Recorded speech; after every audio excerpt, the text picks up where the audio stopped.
गरीब हूँ क्या है, तीनों के नाथ तुम हो। मैं गरीब हूँ तो क्या है, तीनों के नाथ तुम हो।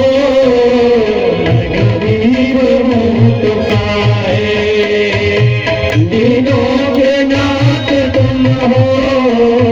मैं गरीब हूँ तो क्या है।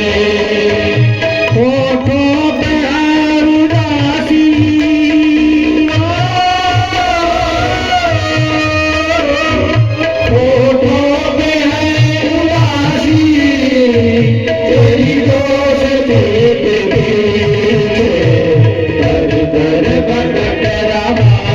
हूँ तेरी दोस्ती के पीछे।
पीछे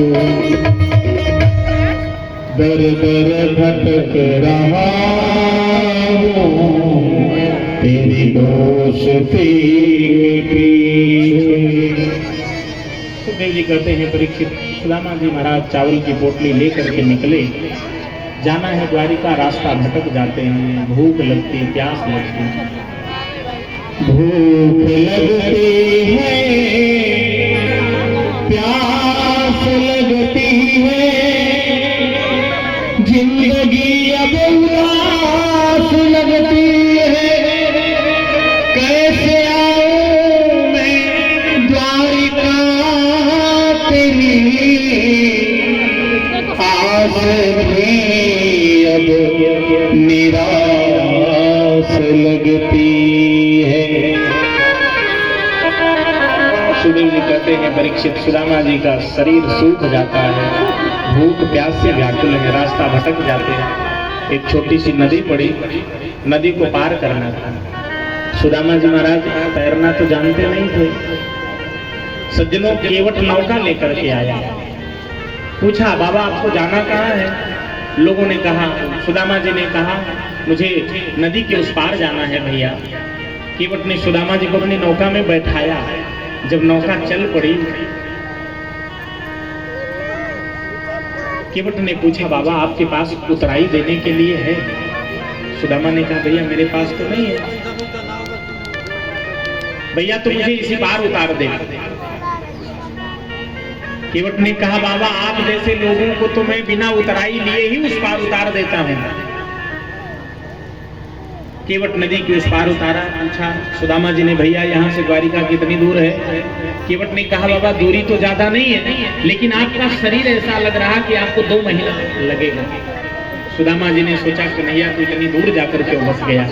सुदामा जी वही नदी के किनारे लेट गए। भगवान योग माया के माध्यम से सुदामा जी को द्वारिकापुरी में बुला लिया। आंखें खुली तो देखा द्वारिका में पहुंच गए। स्वर्ण के बड़े बड़े भवन, बड़ी बड़ी अटारियां दिख रही हैं। सुदामा जी बड़े प्रसन्न हुए। लोग आ रहे हैं, जा रहे हैं, जय श्री कृष्ण कर रहे हैं।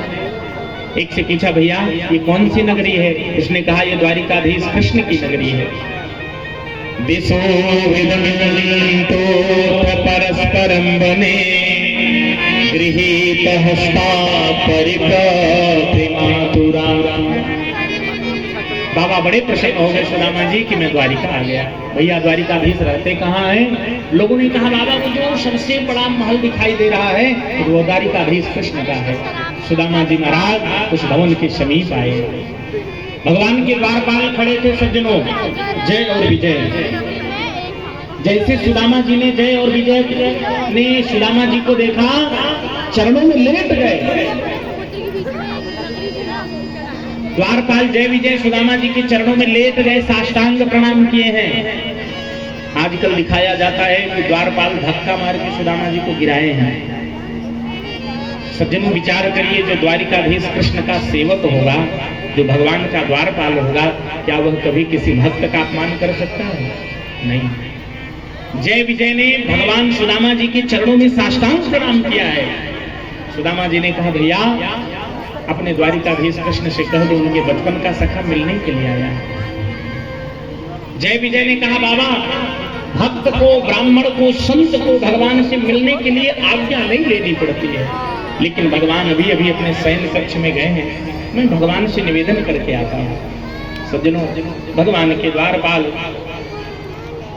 जय और विजय भगवान के भवन के समीप गए और भगवान से कहा है प्रभु क्षमा करिएगा मुझे आना पड़ा अकारण।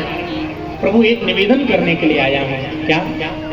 शीश पगान झगातन पे प्रभु जान को वाई बसो की ग्रामा। धोती फटी सिलटे दुपटे अरुपाय उपासन है की नहीं सामा। द्वार पढ़ो द्विज दुर्बल रहो चकी सोम सुधाय धीरावा।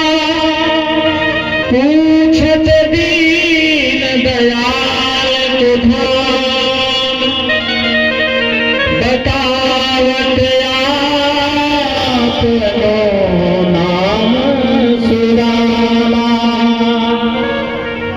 बतावत आपनो नाम सुदामा।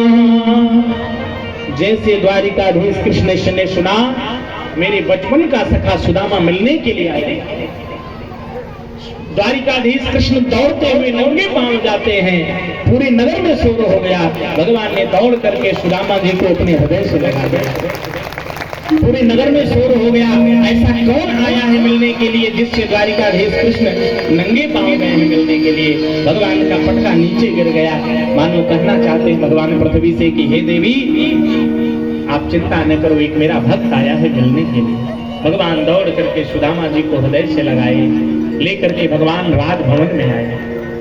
स्वर्ण के सिंहासन पर भगवान ने सुदामा जी को बिठाया है, स्वयं चरणों में बैठ गए भगवान द्वारिकाधीश। देखा सुदामा जी के चरणों में बीमारियां फटी हुई हैं। भगवान ने रुक्मिणी जी से कहा, रुक्मिणी जी पात्र लाओ, सुदामा जी के चरणों को धुलना है। सज्जनों, रुक्मिणी जी को पात्र लाने में देर हुआ। द्वारिकाधीश कृष्ण देखते हैं ऐसे बेहाल बिवाई न सो, पग कंटक जाल लगे तन जोए, हाय महा दुख पायो सखा, तुम गाय नहीं पे किते दिन होए, देखी सुदामा की दीन दशा,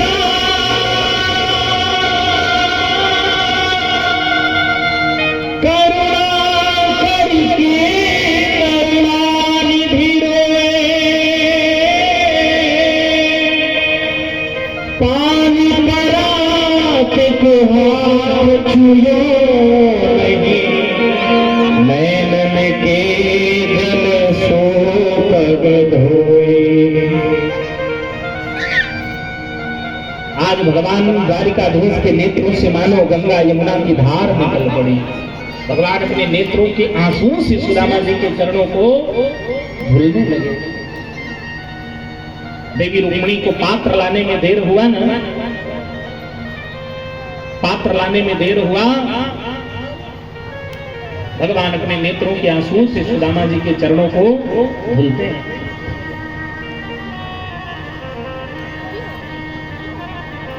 सुखदेव जी कहते हैं परीक्षित, भगवान नेत्रों के आंसुओं से सुदामा जी के चरणों को धुलने लगे। रुक्मिणी जी ने पात्र दिया। भगवान सुदामा जी के जब चरणों को धुलने लगे ना, तो सुदामा जी कहते, लाला ये तो क्या कर रहा है, ये इतने बड़े बड़े घर की देवियां देखेंगी क्या कहेंगी। मानो सुदामा कहना चाहते मैं गरीब ब्राह्मण हूँ और तू इतना बड़ा सम्राट होकर के मेरे पैरों को धुलेगा। भगवान के नेत्रों में आंसू आ गए। लाला आज अगर मैं द्वारिकाधीश कृष्ण बन करके बैठा हूँ तो ये आप ब्राह्मणों की कृपा है। भगवान कहते हैं विप्र प्रसादात् धरणीधरो, विप्र प्रसादात् कमलावरोह, विप्र प्रसादात् अजिताजितोः, विप्र प्रसादात् राम नाम। भगवान ने कहा सुदामा ब्राह्मणों की कृपा से मैं धरणीधर कहलाया हूँ। ब्राह्मणों की कृपा से लाला मैंने लक्ष्मी स्वरूपा रुक्मिणी को प्राप्त किया है। और लाला मैं सदैव ब्राह्मणों के अधीन रहता हूँ, ब्राह्मणों की सेवा अपने हाथों से करता हूँ। क्यों? दैवाधीनम जगत सर्वम मंत्राधीनम च देवता, ते मंत्रा ब्राह्मणाधीनम तस्मात् ब्राह्मण देवता। भगवान कहते हैं लाला जानता है ये संसार किसके अधीन है? दैवाधीनम जगत सर्वम। सज्जनों ध्यान देना, भगवान की वाणी है। भगवान कहते हैं ये संसार देवताओं के अधीन है। दैवाधीनम जगत सर्वम, ये संसार देवताओं के अधीन है। और देवता किसके अधीन है? मंत्रों के। जब ब्राह्मण वेद मंत्र का उच्चारण करता है तो देवता इस पृथ्वी पर उतर जाते हैं। ते मंत्रा ब्राह्मणाधीन, वेद के मंत्र ब्राह्मणों के अधीन है मित्र, और मैं उन ब्राह्मणों के अधीन हूं, क्योंकि ब्राह्मण ही मंत्र से अभिमंत्रित करके मुझे बुलाता है। जब मंदिर में प्रतिष्ठा होती है ना, तो ब्राह्मण ही उस मंदिर में भगवान की मूर्ति की प्रतिष्ठा करवाता है। जब हम घर में गौरी गणेश का पूजन करते हैं ना, तो ब्राह्मण ही गौरी गणेश का आवाहन करता है। भगवान कहते हैं ये संसार देवताओं के अधीन है, देवता मंत्रों के अधीन है, और वे वेद के मंत्र ब्राह्मणों के अधीन है। इसलिए हे मित्र सुदामा, मैं सदैव ब्राह्मणों के अधीन रहता हूं। भगवान ने, द्वारिकाधीश कृष्ण ने सुदामा जी की बड़ी सुंदर सेवा की है। सेवा करने के बाद कन्हैया ने पूछा, भैया लाला तूने विवाह किया? भगवान की सभी पत्नियां प्रणाम करती भगवान को। लाला तूने विवाह किया? सुदामा ने कहा, लाला विवाह की तो इच्छा नहीं थी, लेकिन माता पिता ने विवाह कर दिया, और तेरी भाभी का नाम है सुशीला। लाला तू कहता था मैं विवाह नहीं करूंगा, विवाह किया और मुझे बुलाया नहीं, मुझे निमंत्रण नहीं दिया। सुदामा शर्माने लगे। सुखदेव जी कहते हैं परीक्षित भगवान तो कृपा के सागर है। कन्हैया ने कहा, मित्र तूने विवाह किया? कन्हैया ने कहा, लाला मेरी विवाह की तो इच्छा नहीं थी, लेकिन माता पिता ने विवाह कर दिया। और लाला मैंने एक विवाह नहीं, दो विवाह नहीं, मैंने 16,108 विवाह किया है। सुदामा ने कहा, लाला हमने एक विवाह किया, तुझे निमंत्रण देना भूल गए, और तूने 16,108 विवाह किया और मुझे एक भी विवाह में नहीं बुलाया। एक मित्र जब दूसरे मित्र से मिलता है ना, तो बचपन की बातें, गुरुकुल की बातें होती हैं, हास परिहास होता है।